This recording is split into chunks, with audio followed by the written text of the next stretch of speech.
जय सच्चिदानंद. श्री गुरुभ्यो नमः. धर्मो रक्षति रक्षितः. आपण जर धर्माचं रक्षण केलं तरच आपलं रक्षण धर्म करणार. ह्या धर्माचं रक्षण कसं करावं याबद्दलचं ज्ञान आपल्याला पूजनीय सद्गुरू माऊली सतत देत असतात. त्यातीलच एक महत्त्वाचा विधी किंवा महत्त्वाचा भाग म्हणजे श्रावणी विधी होय. ज्या दिवशी आपण जानवं परिधान करतो, ज्याला यज्ञोपवीत असं म्हटलं जातं, हा यज्ञोपवीत धारण विधी करण्याचा दिवस म्हणजे श्रावणी होय. आपल्याकडून कळत नकळत पापकर्म घडलेली असतील. या पापकर्मांचं परिमार्जन करण्यासाठी, त्या पापांपासून मुक्ती मिळण्यासाठी आपण जो मिंदवती होम करतो म्हणजे श्रावणी विधी होय. आपल्या कुळामध्ये आपले आप्तेष्ट, आपले भाऊबंधू, सर्व परिजन लोक असतात. ह्या परिजन लोकांना अपघाती मृत्यू येऊ नये म्हणून आपण जी यमप्रार्थना करतो, हा यमप्रार्थनेचा दिवस म्हणजेच श्रावणी विधी होय. आपल्या पूर्वजांना, आपल्या ऋषीमुनींना, आपल्या देवदेवतांना आपण ज्या दिवशी तर्पण देतो, हा तर्पणाचा विधी ज्या दिवशी आपण देतो तो दिवस म्हणजे श्रावणी होय. आपण शरीराला भस्म धारण करतो. भस्म धारण करणं याचा नेमका अर्थ काय आहे? हे शरीर कधी ना कधीतरी भस्मद होणार याची सतत आपल्याला आठवण राहणे म्हणजे भस्मधारण करणं. हा भस्मधारण विधी म्हणजे श्रावणी विधी होय. आपण ज्या भूमी मातेवरती पाय ठेवतो, दिवस सकाळी उठल्यापासून रात्री झोपेपर्यंत ज्या जमिनीवर आपण वावरतो किंवा जे अन्न आपल्याला ह्या जमिनीमधून मिळतं, ह्या मातीमुळे मिळतं, ह्या मातीबद्दलची कृतज्ञता म्हणजे ज्याला आपण मृत्तिका स्नान असं म्हणतो, ही मृत्तिका स्नान म्हणजे श्रावणी विधी होय.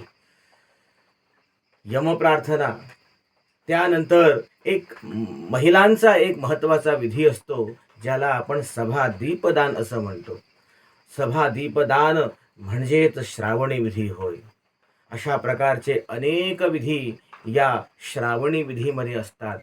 केवळ यज्ञोपवीत धारण करणंच म्हणजे श्रावणी नसून हे संपूर्ण विधी, ज्या विधीमध्ये सर्व अंग या विधीमध्ये, ज्या विधीमध्ये आलेले आहेत, असा विधी म्हणजे श्रावणी विधी होय.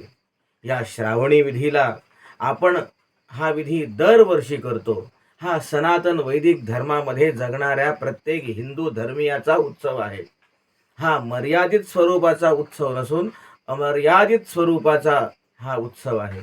आपण म्हणतो वसुधैव कुटुंबकम, आपली ही पूर्ण वसुधा, ही पृथ्वी म्हणजे माझं कुटुंब आहे.